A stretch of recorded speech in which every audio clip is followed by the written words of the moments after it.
السلام عليكم، كي دايرين؟ لاباس عليكم؟ كنتمنى ديما الامور ديالكم تكون بخير وعلى خير وتكونوا في احسن الاحوال. الا كنتوا اول مره كتشاهدوا القناه، معكم اختكم بشرى. ما تنساونيش تفرحوني بالاشتراك ديالكم، ضغط على زر الاحمر زر الاشتراك مع تفعيل الجرس باش هكا ان شاء الله توصلوا بجديد الوصفات. ومرحبا بكم كاملين وحده بوحده في القناه.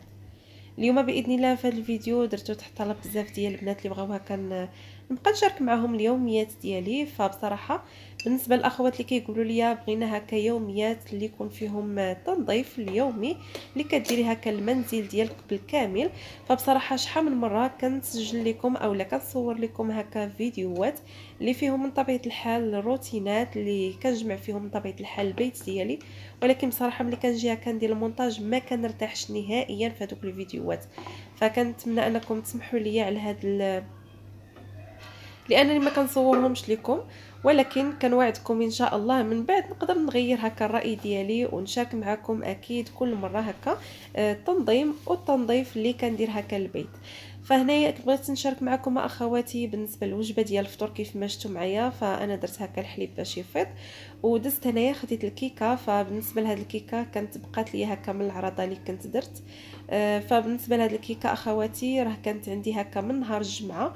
وبالنسبه للاخوات اللي كانوا كيسولوني هكا على الكيك اليومي كيفاش كيجيني طالع وناجح، راني شاركته معكم بزاف ديال المرات اخواتي. شوفوا معايا هاد الكيكه دابا راه اليوم الاثنين، من نهار الجمعه في الصباح حضرتها، وشوفوا معايا مازال خفيفه وكتجي لذيذه. احتفظت بها من طبيعه الحال غير في الثلاجه ماشي في المجمد.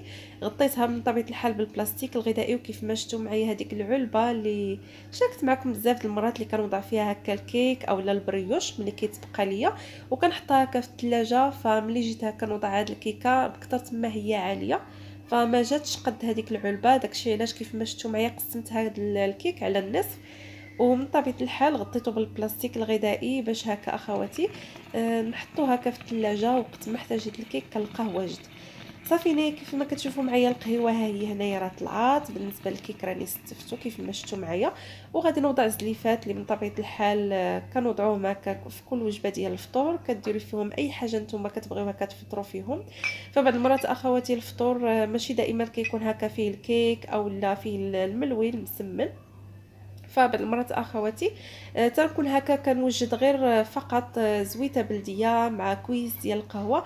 ومن طبيعه الحال كنحط هكا يا اما عندي البطبوط اولا كنشري من طبيعه الحال الباكيت. فبعض المرات كيعجبني هكا، اولا كنتشهاو هكا ناخذوا الباكيت باش نفطروا به من طبيعه الحال في الصباح.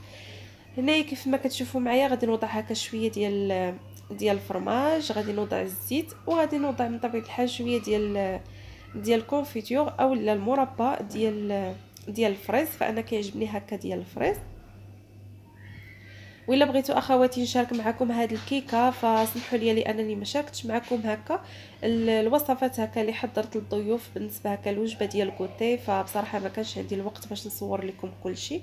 ولكن ان شاء الله الا بغيتوا اي وصفه نحضرها لكم. فكنت حضرت هكا طرطه بالكريمه ديال الحمض والمورانغ، وحضرت كذلك هاد الكيكه والمسمن، وحضرت على ما اظن كنت درت كيك اخر ما بقيتش عاقله. المهم انا غادي نتذكر. صافي المهم اخواتي غادي نزيد نكمل معكم الفطور ديال اليوم. فكيف ما شفتوا معايا خديت انايا مسمن. بالنسبه لهذا المسمن كنت حضرته نهار الخميس ووضعته هكا في البلاستيك الغذائي، ودرته هكا في المجمد. وقت ما بغيتو هكا الوجبه ديال الفطور اولا الوجبه ديال الكوتي فكنجبدو مباشره وهو جامد في المجمد وكنسخنو كيولي بحال الا عاد طيبته. فكيجي هائل، كيجي مورق بخلطه اللي ان شاء الله غادي نشاركها معكم. راني صورت لكم الطريقه ديال تحضير هذا المسمن، ان شاء الله غادي نشارككم معكم فيديو خاص باش هكا الاخوات اللي بغاو هكا يستافدوا ويحضروا المسمن ديالهم باش يجيهم مورق ويجيهم خفيف ورطب بزاف. بالنسبه هكا الاخوات اللي ما كينجحش معاهم بطبيعه الحال، اما تبارك الله راه كاينين بزاف ديال البنات اللي كيعرفوا كيوجدوا المسمنات ديالهم. انا فقط غادي نقدموا هكا الاخوات هكا اللي بغاو الوصفات اللي كتجي هكا ناجحه 100%. هنايا كيف ما شفتوا معايا كنحط هكا الطبيله ديالي من طبيعه الحال. ما نساوش كيف ما كنذكر لكم ديما كويس ديال الماء. فضروري تشربوا هكا من بعد ما كتفيقوا من الفراش ديالكم، تشربوا كاس ديال الماء، وحاولوا تخليو دائما القرعه حداكم. كل مره بداو تشربوا الماء ديالكم، هذا راه مفيد بزاف للجسم ديالكم. فكنعرف بزاف الاخوات ومنهم انا، فبصراحه شحال هذه ما كنتش كنشرب نهائيا الماء. فكنت بعض المرات حتى كنبغي نعس هكا في الليل، وكنتذكر بانني اليوم كامل ما شربتش ولو غير كاس واحد ديال الماء، عاد كنفيق وكناخذه. فكنتمنى انكم تجربوها الطريقه اللي درت. كنحط دائما حدايا القرعه، وقت ما كندوز من حداها ضروري كنخوي هكا واحد الكويس ديال الماء، خصوصا في هذا الجو دابا اللي كتعرفوا هاد الايامات راه الجو هكا سخون. صافي نهاية كيف ما كتشوفوا معايا، هذه هي طبيلتي ديال الفطور، طبيله اللي حطيت فيها غير اللي موجود عندي من طبيعه الحال في البيت. ما تكلفوش على راسكم، دائما وجدوا باشياء اللي هي بسيطه بزاف الفطور ديالكم. صافي غادي نكمل هكا الفطور. اللهم اديمها نعمه واحفظها من الزوال يا ربي. وغادي نشارك معكم ان شاء الله اليوم ديالي كيفاش غادي يدوز، والوصفات اللي من طبيعه الحال حضرت هكا الوجبه ديال الغداء. فكنتمنى انكم تشاركوا الفيديو مع العائله ديالكم، وخليوا لي من طبيعه الحال اللايك ديالكم، الله يجازيكم بخير، باش هكا تشجعوني اكثر. لان كيف ما شفتوا معايا في الفيديو السابق راني ذكرت لكم هكا بان القناه الحمد لله غاديه وكتكبر، وصلت ل 300 الف مشترك. ولكن للاسف ما كتفرحنيش هاد العدد اللي وصلت ليه ديال المشتركين، لان المشاهده ميته بزاف، ما عرفت شنو السبب. ولكن كنتمنى انكم تشجعوني اخواتي من هذا الفيديو. الا شفتوه خليوا لي البصمه ديالكم، لايك ديالكم، لانها كتزيد هكا كتشجع. فحتى الا ما عجبكمش الفيديو خليوا لي ديزلايك، خليوا تعاليق واخا تكون تعاليق لي هي سلبيه، او الا بغيتوا هكا تنصحوني شي نصيحه فعلى الراس والعين مرحبا باي تعليق عندكم. هنايا كيف ما شفتوا معايا، هنايا بعد ما كملت الوجبه ديالي ديال الفطور، فجمعت المعينات وحطيتهم في الحوض ديال المطبخ، ودزت مباشره البيت، جمعت كامل البيت. اصلا فاش كنفيق اخواتي دائما كنجمع الغرفه ديال النوم، وبعد المرات الا كانت هكا الشميشه او الصهد فضروري كنحيد هكا الحويجات اللي كاينين فوق هكا السرير، وكنخليهم كيتشمشوا. عاد كندوز وكنظف من طبيعه الحال الغرفه ديال النوم. بالنسبه للصلاه وبالنسبه للسيجور، فكنت دائما في الصباحات كنوض وكنسوس وكنقد. وليت اخواتي واخده واحد الروتين في الليل. اشنو كندير قبل ما نعس؟ فضروري كنوض وكنوجد هكا الاشياء اللي غادي تنفعني من طبيعه الحال في الصباح. بحال دابا كنوجد هكا الحويجات اللي غادي ندير في الاله ديال التصبين. كنمشي للصاله كنحاول هكا نقادها ونرتبها ونمسح ليها من طبيعه الحال الغبار ديالها. وبعد المرات اخواتي كنخلي الغبار حتى كنسيق في الصباح. وبالنسبه للسيجور حتى هو نفس الطريقه اللي كندير ليه، كنسوسو باش هكا في الصباح ملي كنفيق كيكون عندي البيت اصلا نظيف. بالنسبه للمطبخ راني شاركت معكم بزاف المرات الطريقه اللي كندير.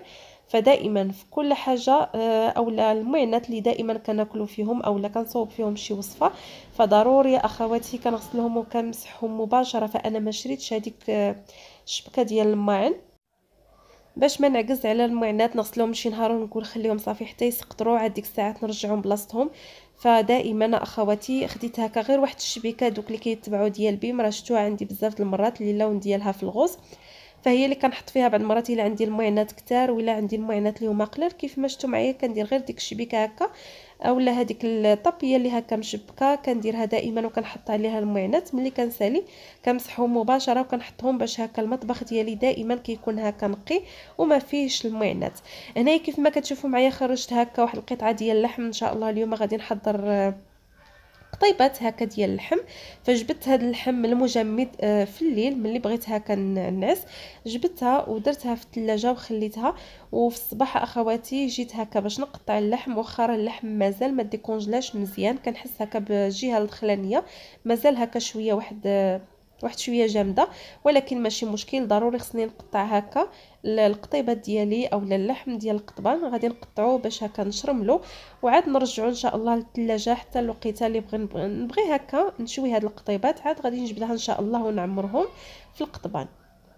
صافي غادي نستمر اخواتي بحال هكا. غادي نقطع القطع كيف ما كتشوفوا معايا كيكونوا شويه متوسطين ماشي صغار، لان كاينين بزاف ديال الاخوات اولا الناس اللي كيصوبوا هكا القطبان ولكن بصراحه ما كيجيوهمش نهائيا بنان، ما كيجيوهمش طيبين او لافتيين. فالسبب كيرجع للقطيبات ديالهم، يا اما يقطعوا هكا اللحم كتكون غليظه بزاف ما كطيبش ليهم، اولا كتكون صغيره فاش كتجي هكا كطيبوها فكتشرب لكم الطياب اولا السخونيه وكيجيوكم قاصحين من طبيعه الحال. فمن الافضل انكم ديروهم هكا شويه يكونوا متوسطين.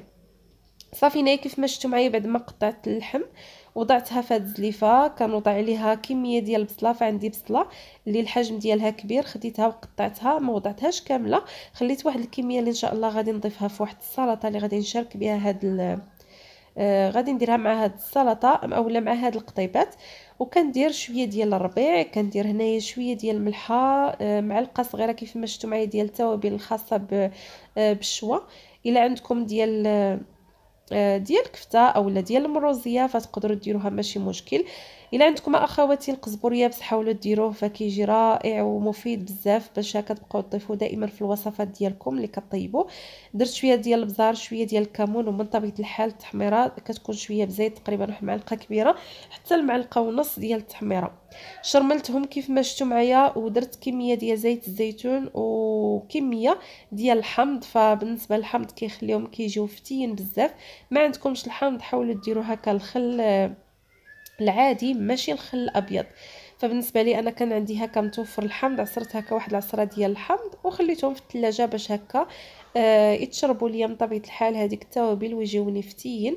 هنايا دزت مباشره باش نقطع هكا الفواكه، فخديت غير الفواكه اللي متوفره عندي من طبيعه الحال في البيت. خديت هنايا شويه ديال البطيخ، وخديت هنايا شويه ديال الموز، وشويه ديال التفاح، شويه ديال العنب الخضر كيف ما شفتوا معايا، والعنب هكا الاسود. صافي ومن بعد اخواتي قطعتهم كاملين كيف ما شفتوا معايا بهذه الطريقه. فسلطه ديال الفواكه اللي كتجي منعشه، كتجي غزاله، وتقدروا تفننوا فيها في اي حاجه نتوما عندكم كتقطعوها. بغيتوا تزيدوا على هاد الفواكه تزيدوا عليهم عصير ديال البرتقال، فكيجي رائع. انا ما كانش متوفر عندي، فغادي نخوي عليهم هكا غير واحد شويه ديال العصير ديال الحمض باش هكا ما تيكحلوش ليا. بغيتو تزيدوا شويه ديال الساشي ديال الفاني وشويه السكر فتقدروا ديروهم. انا بغيت هكا الفواكه ناخذهم يكونوا هكا فواكه اللي تكون صحيه. غطيتهم بطبيعه الحال بالبلاستيك الغذائي وغادي نحطهم هكا لانهم باردين، ما غاديش يحتاجوا انني نرجعهم هكا للثلاجه. ودزت هنايا باش نحضر المايونيز. بالنسبه للمايونيز راني شاركتها معكم بزاف المرات، المايونيز اللي كنديروها بلا بيض. فكديروا هكا كميه ديال الحليب، تقريبا واحد نص كاس ديال الحليب ونص كاس ديال الزيت، اولا كديروا كاس. المهم على حسب نتوما الكميه اللي بغيتو. كديروا شويه ديال الملحه، شويه ديال البزار، شويه ديال المطارد، ومن طبيعه الحال ضفت انا هنايا كيف ما شفتوا معايا قطعه ديال الجبن، وكطربوا الكل حتى كتبدا هكا كتعقد لكم. كتبقاو كتضيفوا من طبيعه الحال على حسب نتوما كيفاش بغيتوا المايونيز ديالكم. الا بغيتوها تجيكم معقده بزاف فضروري انكم تبقاو تضيفوا هكا بكميه ديال الزيت، وانتم كطربوه هي كطلع وكتكثر لكم من طبيعه الحال. وفي الاخير كتضيفوا ليها شويه ديال البزار وشويه ديال الخل باش هكا كيحافظ عليها كتبقى مده اطول. صافي انا غادي نحضر معكم سلطه ديال الارز اللي غادي نديرها بدون بلا طون. فكيف ما شفتوا معايا غادي نحضر اليوم غير الغداء باللحم، داكشي علاش ما بغيتش ندير علبه ديال الطون. فخديت فقط هنا شويه ديال الرز، عندي الرز كلاصي والرز العادي اللي سلقتهم بجوج في الماء والملحه. ضفت عليهم هنايا حبه وحده اولا جوج اللي درت ديال مطيشه بعد ما نقيتها وحيت ليها الزريعه. ودرت فلفله خضراء اللي شويتها وقشرتها حتى هي ودرتها. ودرت ديك البصله اللي بقات ليا كيف ما شفتوا معايا، شويه ديال الملحه، شويه ديال الابزار، وضفت المايونيز كيف ما شفتوا معايا. صافي وهذه هي السلطه فجات لذيذه بزاف.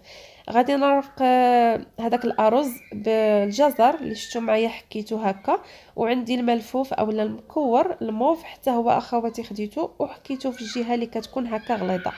صافي بالنسبه للطريقه اللي غنقدم بها السلطه طريقه اللي عاديه بزاف وبسيطه. فخديت هنايا هاد الطبق اللي عندي مربع، وضعت الارز في زليفات كيف ما شفتوا معايا وقلبتهم، وغادي نوزع هكا في الجوانب الجزر. بالنسبه للخيزو فدرت ليه غير واحد شويه ديال الخل مع شويه ديال الماء الملح عفوا وشويه ديال الابزار، وضعته هكا. بغيتو تزيدوا عليه حتى شويه ديال الزيت فتقدروا تضيفوها، انا ما ضفتش الزيت عليهم. نفس الشيء درتو هكا بالنسبه حتى لهذا المكور، حتى هو درت ليه واحد شويه ديال الخل مع شويه ديال الملحه وشويه ديال الابزار، وكنحاول هكا نستفو حتى هو في الجوانب. المهم اللي متوفر عندكم نتوما تقدروا ديروها. فاليوم بغيت هكا نحضر غير هاد السلطه اللي سلقت فيها فقط الارز وشويت فيها الفلافل، ما بغيتش هكا ندير الخضره اللي غادي نسلقها تكون هكا شويه كثيره، فقلت هكا نوع من السلطه، كل مره كندير هكا سلطه اللي كتجي هكا مختلفه. صافي وخديت هنايا كيف ما شفتوا معايا البيض بعد ما تسلق، فخديته ودرته هكا قطعته قطع اللي كتكون هكا شويه متوسطه كيف ما شفتوا معايا، وزينت هاد السلطه بهاد الطريقه. صافي وبالنسبه للقشور ديال الطماطم فخديتها ودرتها هكا على شكل وريضات باش هكا غير نزين هكا السلطه. كيف كتعرفوا راه العين كتاكل قبل من الفم، فنحاولوا هكا دائما نوعوا من الوصفات، ونحاولوا هكا نجددوا حتى في الطريقه ديال التقديم ديالنا. صافي هنايا بعد ما وجدت السلطه غطيتها بالبلاستيك الغذائي وحطيتها في الثلاجه باش هكا تزيد تبرد ليا اكثر الوقت اللي غادي نطيب فيها ان شاء الله القطيبات. غادي نحاول هكا نعمرهم، فبصراحه جاو فتيين جاو بنان بزاف ما شهيتكم. فنسيت ما ذكرت لكم بالنسبه للتوابل راني ضفت هكا واحد القبيصه ديال السودانيه اللي بغات تضيفها، وكيف ما ذكرت لكم ضروري تضيفوا هكا القزبور يابس او القزبور حبوب، فبصراحه راه كيجي هكا لذيذ وصحي في الماكله ديالكم، تبقاو تضيفوه هكا في كاع الوصفات. صافي هنا كيف ما كتشوفوا معايا غادي نشوي هكا اللحم، وفي نفس الوقت راني غسلت المعينات ديالي كيف ما غادي تشوفوا معايا واحد شويه. فكيف ما ذكرت لكم باش تحاولوا تخليو هكا المطبخ ديالكم ديما نقي وتحافظوا عليه دائما هكا ما فيهش المعينات، فضروري اي حاجه تحط لكم في لافابو غسلوها ومسحوها وحطوها بلاصتها باش هكا دائما كتدخلوا المطبخ ديالكم وانتم مرتاحين. بالنسبه لهذوك الكراطات اللي قطعت عليهم فغسلتهم وحطيتهم هكا في النافذه باش هكا يزيدوا ينشفوا ليا الا حطيتهم في الاماكن ديالهم، واخا نمسحهم فغادي يكونوا مازال هكا فازقين، فكيعطيو هكا واحد الرائحه اولا كيغملوا. بالنسبه للاخوات اللي دائما كيقولوا لي كيفاش كديري كتحافظي عليهم مده طويله وهما عندك، فهاد الطريقه اللي كندير بعد ما كنغسلهم فكنحطهم هكا في الشرجم حتى كينشفوا مزيان. بغيتو هكا تزيدوا تلمعوهم ما فيهمش هذيك اللمعه فكدهنوهم بالزيت مزيان، زيت المائده اولا زيت الزيتون، وكتخليهم اخواتي مده ديال ساعه اولا ساعتين، عاد ديك الساعات كتغسلوهم. صافي الغديوه ديالي كيف ما شفتوا معايا فهي هذه. وبالنسبه للوجبه ديال الكوتي فبصراحه ما حضرت حتى شي حاجه اليوم، فكيف ما كتشوفوا معايا الوجبه ديال الكوتي ديالي حطيت فيها فقط شويه ديال الكيك، وحطيت هاد المملحات اولا هاد الصابلي الملح اللي شاركته معكم اخواتي. اللي بغات الوصفه فان شاء الله تلقاها في صندوق الوصف وفي اول تعليق اسفل هذا الفيديو. بالنسبه لي انا عمرت هكا غير واحد الكويس ديال اتاي، وكنت غادي نحط فقط غير الكيك، وغادي نحط هذاك الصابلي الملح، والزوج ديالي بغى هكا لانه ما فطرش هو بالملوي، فكنت انا اللي فطرت به وبغى هو ياخذو هكا في الوجبه ديال الكوتي، وسخنت ليه كيف ما كتشوفوا معايا. فبصراحه كيجي غزال بزاف، جربوه بالطريقه اللي غادي نوريكم ان شاء الله في الفيديو الجاي اللي غادي نحط لكم فيه الطريقه ديال المسمن اللي كيجي هكا من طبيعه الحال كيجي مورق بخلطه اللي ان شاء الله غادي تعجبكم ان شاء الله. وبالنسبه للوجبه ديال العشاء فبصراحه بقات ليا هكا من السلطه، حيت حنا غير جوج ديال الناس، بقات ليا سلطه وبقاو ليا هكا اللحم ديال القطبان هما اللي غادي نطيب ان شاء الله. وجيت هنايا باش ندير لكم المونتاج وقلت نشارك معكم هذه الوجبه ديال العشاء. فواحد النهار ما لقيت ما ندير هكا العشاء، كنت عيانه وقلت شنو غادي ندير حاجه اللي تكون هكا سهله ما تاخذش ليا بزاف ديال الوقت. فكان عندي اخواتي كيف ما كتشوفوا معايا هنايا راه الباكيت خديته وقسمته على الناس. بالنسبه للصلصه ديال الطماطم راني شاركتها معكم بزاف ديال المرات، كناخذ مطيشه كنحكها كنضيف عليها شويه ديال زيت بلديه، شويه ديال الزعتر الملحه والبزار، وكنضيف عليها بطبيعه الحال ملعقه ديال مطيشه ديال الحك، وكنديرها فوق النار حتى كطيب وكتختار ليا بهذه الطريقه. وضعتها فوق من الكومير اولا الباغيت، من بعد وزعت عليها هنايا شويه ديال الطون اولا التونه. تقدروا ديروا اي حاجه نتوما بغيتو، صدر ديال الدجاج تشحروا مع شويه ديال البصله اولا ديروا هكا الكفته، المهم اي حاجه متوفره عندكم. صافي ومن بعد اخواتي فخديت هنايا شويه ديال الفرماج حمر وحاولت هكا نحكو ودرتو من الفوق ديالهم، وكنوزع هكا شويه ديال الحبات ديال الزيتون الاسود، وغادي نوضعهم غير يذوب ليا هذاك الجبن. ومن طبيعه الحال الخبيز هكا يتقرمل ليا واحد شويه. ودزت هنايا باش نشارك معكم العصير الحامض اللي معتمد عندي من زمان، كنديرو هكا اخواتي بالنسبه الوجبه ديال الغداء اولا الوجبه ديال العشاء. فبصراحه الوقيته ديال الحامض ضروري كنحضروا بزاف المرات. فكناخذ هكا جوج ديال الحامضات، الا عندكم الحامض الصفر يكون افضل. فكتاخذوهم كتحيدوا لهم بطبيعه الحال العظيمات لانهم هما اللي كيطلقوا المروره. كنضيف كميه ديال الماء وكميه ديال السكر، كتبقى دائما الكميه ديال السكر حسب الذوق ديالكم صافي. وكتصفيوه وكتبقاو كتذوقوا الا جاكم مجهد المذاق ديالو. كتضيفوا بطبيعه الحال الماء اللي كيكون برد. بغيتوا تضيفوا السكر زيدوا السكر. بالنسبه لي انا بعض المرات كنضيف عليه حتى علبه ديال الياغورت. اي ياغورت نتوما بغيتوا ديروا البيستاش، ديروا ديال الفريز، ديروا ديال الفانيلا، فكيجي المذاق ديالو واعر واعر. ان شاء الله تجربوها اخواتي. وحطيت من طبيعه الحال هكا الكويسات اللي درت فيهم هذوك لي كلاصون، لان الماء اللي درت هكا في العصير ديال الحمض فما كانش بارد بزاف. داكشي علاش درت هكا لي كلاصون باش هكا كيزيد كيبرد ليا. فبصراحه جا منعش، ان شاء الله تجربوها اخواتي. وحتى بالنسبه هكا لهداك الباكيت اللي كيجي هكا معمر، كيجي المذاق ديالو ديال البيتزا، فكيجي هائل. ان شاء الله تجربوه الا ما كانش عندكم هكا الوقت باش طيبوا شي حاجه، وكان عندكم هكا الباكيت ديالكم من الوجبه ديال الفطور، فتقدروا تحضروا هذه الوصفه. انا متاكده غادي تعجب هكا وليداتكم وغادي تحمقوا عليها حتى نتوما. صافي وصلنا للنهايه ديال الفيديو، خليتكم على خير والسلام عليكم ورحمه الله تعالى وبركاته.